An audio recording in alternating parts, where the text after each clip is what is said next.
Hey there. I'm not sure how well this will work, but I wrote, it had been a while since I did a written journal, and so I sat down to write one, and it's a little bit long, but this is the outcome.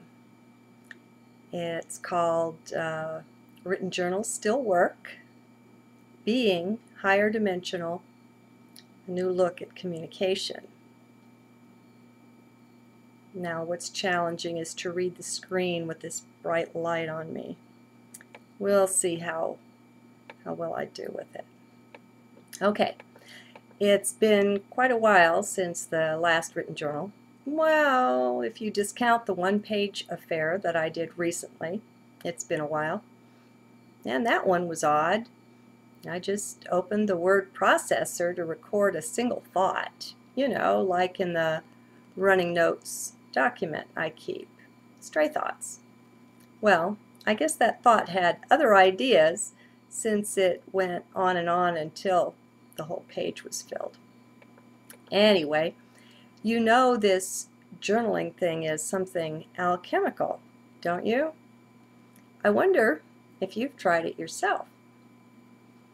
It is not your personal I who will be writing when you're doing this. It's no channeling thing either. You're not giving over self for some other being to come in and speak. No, it's not that. I mean, if you want to do those things, that's fine, but you know, that's not what I'm doing here. Now, come on. You've been on the receiving end of it by reading or listening to these journals. What does it feel like to you? Do you feel the divine in it, flowing through it? Well, no person is divine. Not me and not you and not anyone. Yet this divinity is something we all share. It belongs to no one. It's not mine more than yours, or vice versa. You own it too. And many of the beautiful and brilliant masters and light beings who have been sent to the earth have come to show us that we too are the divine. Going into heart is a way to make contact with Source or Spirit, with God if you like. Sitting down and writing or video journaling is a way to see the evidence, the truth of that contact or connection. I recommend writing at first, as there are less issues with it than making a video. No need to tackle all the issues at once. Just make the connection. Pick up a pencil, a pen, and let flow. How does it feel when you're in heart? In a way, it's no different than being in head. There's no massive change that you can tell from one moment to the next just when you've made the connection. Not usually. I mean, that's in general. Remember, rules are made to be broken, and the same for generalizations. They're just foolishness, ultimately. One cannot accurately generalize anything. All are unique. Really, one cannot accurately say anything, but we'll leave that one alone. Still, if one can grab a bit more understanding via a generalization and then run with it, that's the fruit of it. Just don't hold tightly to anything, for everything's changing. Be ready tomorrow to let go of today's highest understandings. Be flexible. I call it having flexible perspective. Be ever ready and willing to see from a different angle. Life is more enjoyable that way. Just let go. Hold things ever so lightly. Nothing in this dimension is ultimately real. How can it be when all atoms are 99.99999% not even there? they're not present. Neither are you.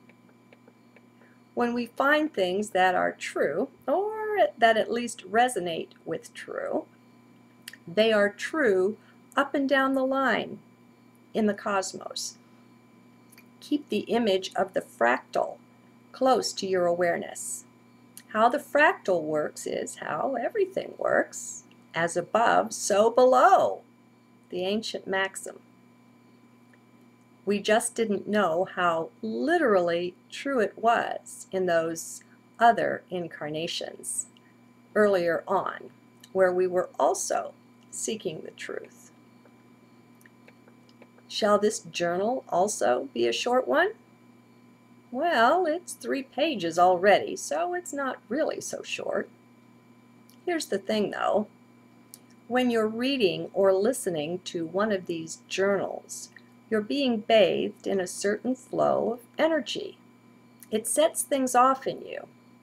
It heals and renews. The longer you stay in the frequency or the vibration, well, it's sort of like receiving a healing treatment. Maybe that's why they tend to be longer. I don't know. Oh, that was absolute rot. I have no idea why a journal starts, ends, or goes on. They just come through. My job is just to do the best, to be faithful to the energy flow, to represent it as best as I can in writing, putting words to it. I'm just grateful that it comes in a way where I can usually do that. Sometimes you go off into wordlessness, and there's no writing that down. Well, I started out trying to say here, what I started out trying to say here is that I am no different than anyone. Sure, we all have our own special talents, things we've worked on for many lifetimes. We could call it our sacred labor, pursuing and delighting in that which gives us the most joy and fulfillment. Makes your soul sing. Mine, a part of mine, has been writing or communicating. Words themselves are an awesome creation to me. I love working with them. So, I admit this may give me some advantage with journaling. But listen, friends, it's not in the words. Only mind thinks that. It's really in the energy, in the flow, and the words, they ride within that, or on top of it. So it's that flow, the frequency, the energy, whatever we call it, that is the magic of the journaling. It doesn't take fancy words. Do you understand? It's just having your heart in gear, so to speak. That is the magic. So, be in heart to hear this, okay? For this moment, let's take a particular perspective and see what it has to offer. See self as not a human having a spiritual experience, which is what we're all taught, but rather as the spirit having a human experience. That's much closer to truth. You are not the person, not the body, not anything that's 3D. You're just using that to manifest on this level. You're a higher dimensional being. So you wear that human body much like a suit of clothing. Without it, you're the invisible woman, the invisible man in 3D. Okay, got that? Now, recognize that this flow through the journals comes from that higher self or spirit aspect of your being, the part that is consciously one with Source, the I am that I am. This is what flows or speaks, whether through you or me or anyone else. All are that. All have access to that, one way or another. Now, stay in heart with me. Don't go off into thought. Thought will take you quickly out of heart. Just keep centering in your chest. It's really that easy. Just be persistent. Look at the thoughts that come and then simply look away. Tell the mind to take a break if you like. It has no part of this process. So we're seeing higher self, how it's resident in the higher dimensions, and how it maintains an aspect of its presence in 3D by connecting up with and abiding with or in a human or other body. Yet the reality of who and what we are is actually stationed in higher dimensions. We are fully present and functioning in those dimensions, right here and right now. They interpenetrate. Now, anytime this seems too strange, remember the empty atom. See how all of the body's solid substance fits to a thimble. No so-called solid thing is actually solid. It's a sort of mirage, something like that. It's a hologram, and it's fractal. Stay in heart with me. We've all been thoroughly lied to and programmed with nonsense. They want us inoculated against truth and reality. Lost my place. So that when it's presented, we'll just reject it as nonsense. I hope you're rebellious enough to give this a fair try. Okay, it's so hard to see all of this light. Come on, little program. You'll hear the yogis and teachers and gurus saying you've got to let go of things, to let go of everything. I think this is part of what they're meaning. Once we let go of, quit clinging to and believing all the lies we've been fed, there's pretty much a clean slate to begin again with. It's all been lies, really. So let them go. Just for this moment. Try something else out. Give it a shot. Okay, so there we all are, up in the realms of spirit, beaming our light down to earth, where we seem to exist as a body. Now let's take a closer look at that body. From spirit, we can see there are levels and dimensions to it, even to the physical body. It has an aura, which is like another body, an energy force field. My point is that there is more than just the physical body. There is what could be called a mental body and an emotional body. These we have all experienced, but from our 3D perspective. Looked at from this higher perspective, remember, flexible perspective, things look a good deal different. They're only somewhat the same.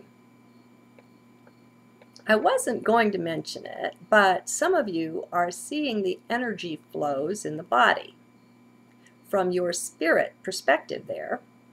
So yes, there is also the matter of the chi, or the energy flow through the body, which is also important. You can see major centers where the flow turns into a spin, and these are the chakras, which are the plexus for the energy, like the solar plexus is a gathering point for the physical body. This stuff isn't mystical. It's really just physics, just factual. It's just that our science has been so misled and taken off the track of these things, and that's been a big part of the matrix, to keep us confounded. Well, that's over now. We're all waking up. those who choose to do so. And there's nothing at all the dark cabal or the bad guys can do about it. As long as we stay in or close to heart, we'll sail right through whatever is placed before us. As spirit, we are invincible and eternal. Nothing can hurt us. So, keep centering in heart. Just that. Really, it's that simple. Just keep doing it.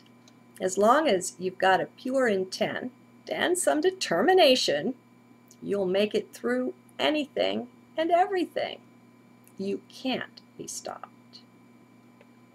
So, to begin to bring this to a close, be both in heart and back up in spirit with me, looking down. So we see from this higher vantage, this perspective, how words are used by the body-mind. We see how the human has been largely cut off from awareness of telepathy by using these things called words.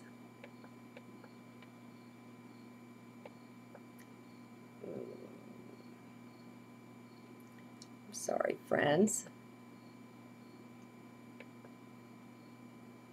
I'm just pushing the wrong button here because I can't see very well.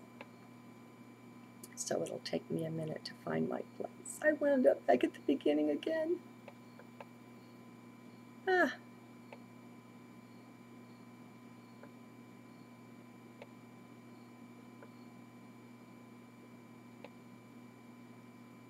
It's a long journal, isn't it?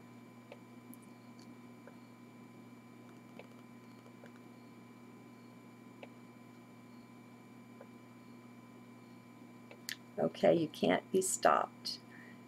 And we've lost telepathy by using these things called words. We see how when they communicate, before they say a word, their energy force field reaches out to the other.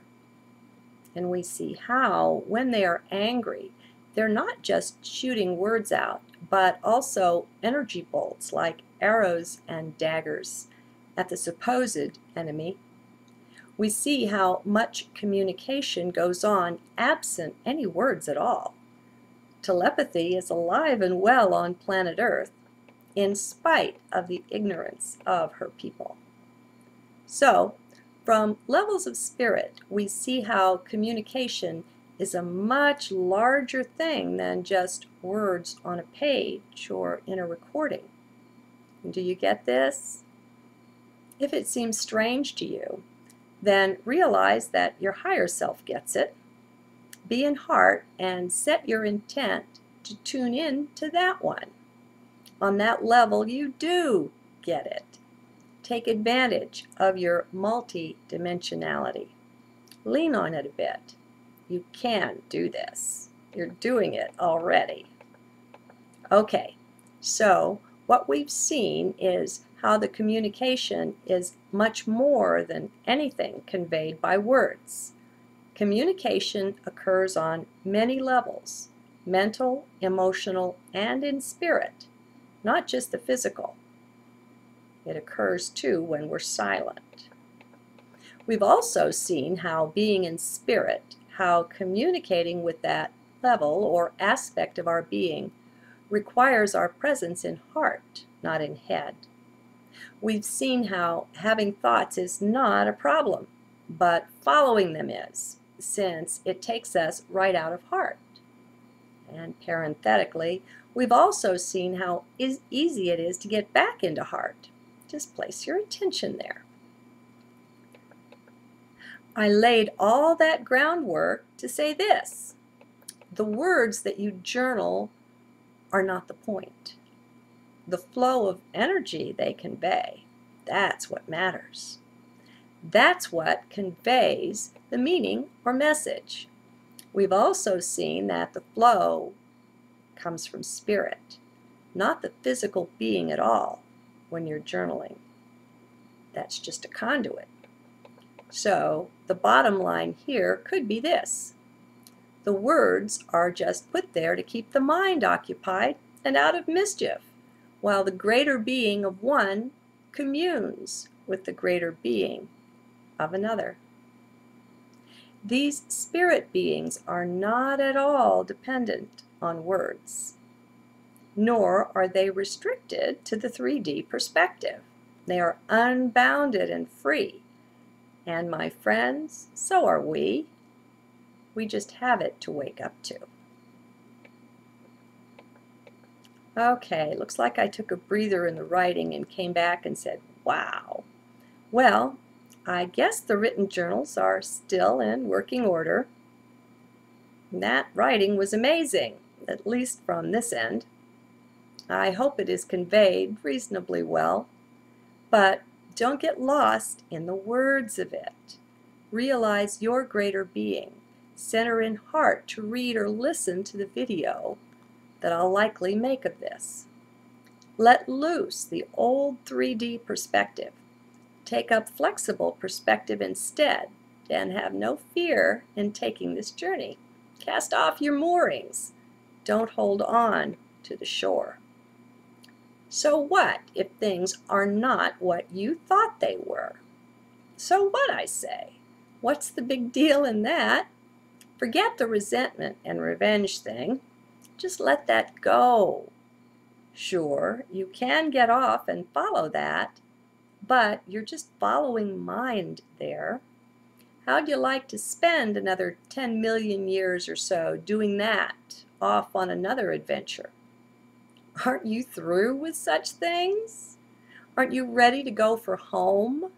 To go home in consciousness, back into spirit, into source or God? Let go your hold on everything to just follow your heart. You'll be doing a lot of just sitting, of watching and observing, both the active and the passive kind. You can also be in the midst of action there at work or wherever, driving home, and find yourself somehow also being the observer. Much is to be gained this way. You see, you, the person, are not in charge. This greater being, the one in spirit, that one is in control. And while ultimately, of course, you are that, that doesn't mean your conscious mind is aware of it. It can't be contained here in 3D. So, stop with the dependence on the conscious mind. Oh! It is not meant to be in control. It's meant to follow heart's lead. We are spirit, not flesh. That's the big lie we've been told. We're finding that out, letting go of the fleshy container. We're realizing our greater being, our real identity. It will seem strange at times, very strange. And that's okay. Just center in heart whenever you're unsure, and then watch and observe. You have a sort of divine teacher whom you contact this way. Now, maybe this is your spirit guide, or maybe it's even your own higher self. Does it matter? Not for me. If the guidance is divine, and we can tell that by the feel of it, then it just doesn't matter what identity that one portrays. It's all just God, or source, or whatever on some level, right? Well, isn't that good enough? Okay, I'll close this one with a little prayer. Thank you, Lord. Thank you, higher self, for this journal, for the flow of it. Please use it to bring blessings to one and all. Awaken each one to their own higher being. Help us all come home in awareness, into oneness with you. As each one desires, so be it.